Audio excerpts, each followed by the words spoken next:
The fact that stuff that's being talked about in schools with our children without our consent, without our permission, blows my mind on the daily. I mean, we should definitely take a hard look at that and do something, but not just from attacking each one thing. It needs to be overhauled entirely. How in the world are parents that have active kids in schools not just rioting in the streets? How are they not at those schools saying what, and, holding people accountable? How are we just continuing to ship our kids off to these institutions? All right, buckle up. We're talking about policy spreading through schools on both sides of the border here. Secrecy rules that keep parents in the dark about their own kids' gender, among other things. Fleeting teachings of DEI that are creating critical race theories that are almost presenting a history in the way that it didn't happen. No, not almost. Most of the times. I said this before and I say it again. Someone from who listens to the show sent me an exam that their daughter took at the same university that I went to 20 years after, and I would have failed that exam, a history exam. A basic history exam where you really can't screw up history, but you can nowadays.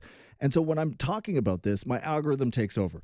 I click on Ann Karber, who can only be described as explosive, eccentric, smart, intelligent, and outspoken in all the best ways. And now she's joining me. She's the host of the Let's Get Naked podcast. And Ann, thank God you took that name, because my first name instead of No BS was going to be I'm Already Naked with Brad Smith. I love that. I love that so much.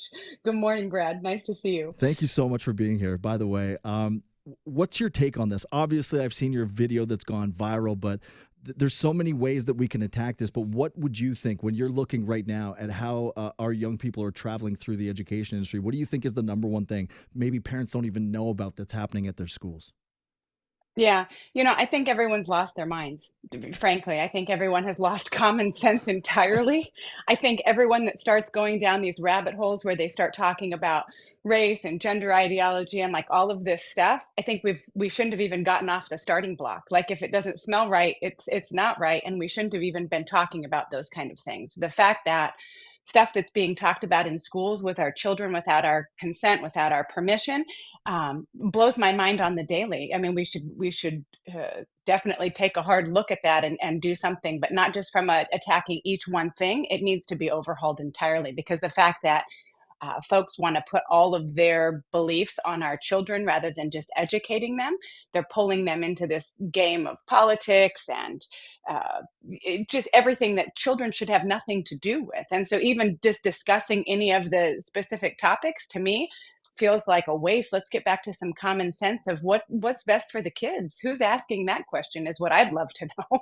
I don't know whether it's I grew up in a small town, like legitimately, and it was maybe 2,500 people, and we didn't I didn't know anything about politics until maybe I was in my late teens, maybe my first year of college, like in depth.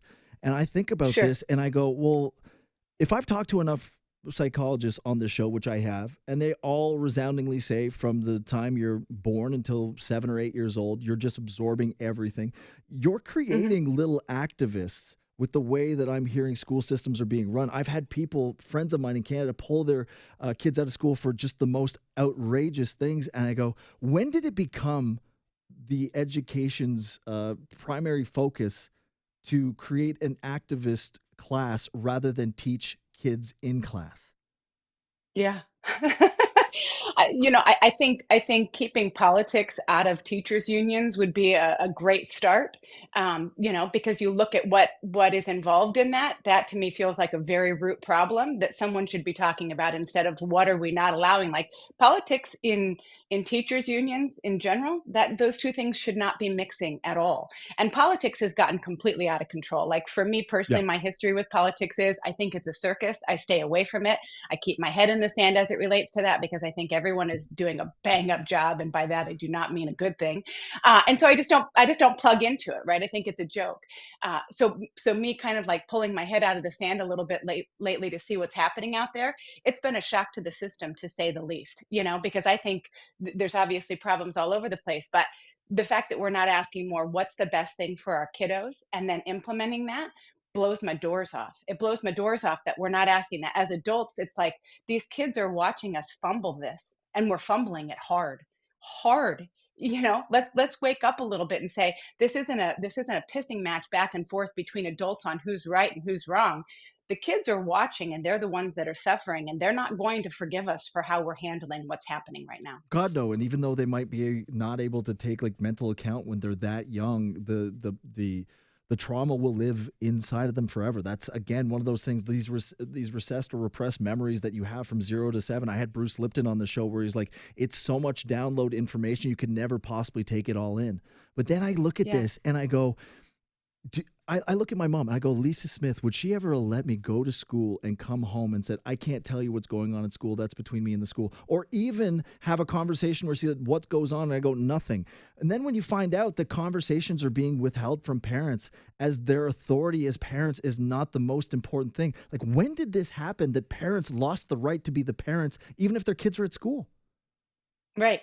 Yeah, I think it's been a little bit of a slow process to get to this place, and kind of this trickle effect where people didn't even realize it's happening until we are where we are right now. And I agree with you 1,000%. Good call on Lisa Smith's part, because I wouldn't send my kids to school if this is how this was happening. I literally, and I encourage people not to. I get it that there's lots of different things that you have to overcome. Parenting is not easy, right? If you God, signed up to no. be a parent and thought that it was going to be easy, you're out of your mind. Because I get comments from people that are like, well, I can't afford to do this and I can't afford to do that. I get it, but I would literally sell my house and get down to nothing before I would send my kids to a place where they're literally indoctrinating them with this ideology and this crap that they think is okay. Those kids will not bounce back from that. This is like ingrained in them. When you say 0 to 7 and they're absorbing all of these things, you're not wrong. That's exactly how that works. And so you have all of these ideologies and crap that's being brought in by parents that don't, or teachers that don't have your kids' best interest at heart. They got their feelings hurt and have such low level EQs that they can't even get their heads around, what's best for the kids. It's like the political part that feeds into it is outrageous to me, and I just can't imagine parents continuing to send their kids to school with some of the stuff that I'm hearing. I don't have young kids anymore, so I don't have to make that decision, but if I did, I would put my money where my mouth is for certain. And if that means I have to get a second job, or we have to co-op, or we have to look into alternatives, or whatever that looks like, I guarantee you I would be doing that. I wouldn't be going, oh, what are we going to do about it? Like, no one's coming to save us. I think people don't realize that. They think someone's going to come make the bad man go away. It's not how that works. Well, no, it's because like when I've watched your stuff before, like you've talked about your own childhood trauma and your healing and growing up in rural South Dakota, and I want to hit that after the break because I don't think enough people are realizing now what we're being introduced to is this, since I think 2012, this large talk about mental health that has not been processed in the right way because so many people don't even have access to mental health. And we're not realizing that maybe we're repeating, maybe even making it worse for the children and the next generation because we're not having proper conversations. What are we doing to the next generation? Like, what are we doing to kids? That's all I have to say. If I grew up in this generation where you go to school and you're getting indoctrinated to the point where even in Canada right now, you've seen pictures and slides of Christmas carols or Christmas pageants being done during December that are kind of taken over by a full grade with signs saying you're on stolen land and colonial settlers. It's like, it's crazy. What have we done? So I reached out to one of the best on the internet right now to do it. Her name is Karber. She's an author, entrepreneur, but host of the Let's Get Naked podcast. Greatest title ever. And what's going on? Hi, Brad. It is pretty good, right? It's the I'm best. just trying to strip it all down so that we could just talk about like the basic Yeah. stuff, because I think everyone gets so twisted up and they put their whole spin, and it's like you talk to folks and they do this whole like, but what about this one, all the way down, this one exception, little Johnny? And it's like, little Johnny's going to have to get left behind. We're not going to make the whole rule around the exception. That's where we just have literally, I'm trying not to cuss so hard here. We've literally crapped the bed on the situation, because it's like, what are we doing? We've lost all common sense and are just out to lunch on this. And we're not doing our kids any favors. It's hard to watch. Yeah. Tell me it's not ideology when nobody on any sort of authority level is coming out and saying, you know what? Kids don't know who they are when they're young. Yeah. Like Yeah. they say that constantly, like, oh, believe your kid when they tell them they know who they are. And it's like, no, they're kids. They're ever evolving. They're Yeah. figuring out. Like I don't I don't get why, or prove me wrong that this isn't an ideology. Because if you're saying that we're going to formulate our entire society around the exceptions of the people who feel very emotional or very charged when you say things, like, we're screwed to begin with. But I look and I followed your content, and I know that you come from a troubled childhood. You're a teen mom at 16 years old. You move away from home, and I go, think about the kids who possess trauma, whether it's sexual abuse or abuse in general, and then add on to them the fact that while they're trying to figure themselves out, while they're being the most suggestible they can be, you're adding this level of indoctrination from people who are ideologically backed or based, and you go, to prove to me it's not just a movement to change kids' minds.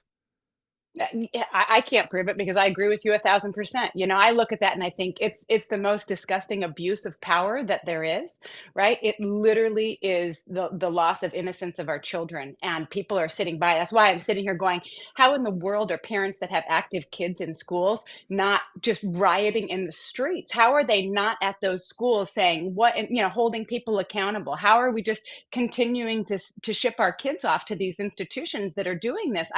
To me, I can't get my head around where we are. It's completely out of control. Now, given your background, and I don't want to like project on you too much, like, if you could share Yeah. some of that you've gone through, and then just relay that to what it would have been like had you grown up in this situation, in this environment.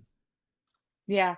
Well, I think again, when what you referenced earlier about just having trauma at a young age, right? I had sexual trauma at a young age. I had other trauma at a young age, organized religion. I was raised in Catholicism, which again is a big indoctrination as far as I'm concerned as well.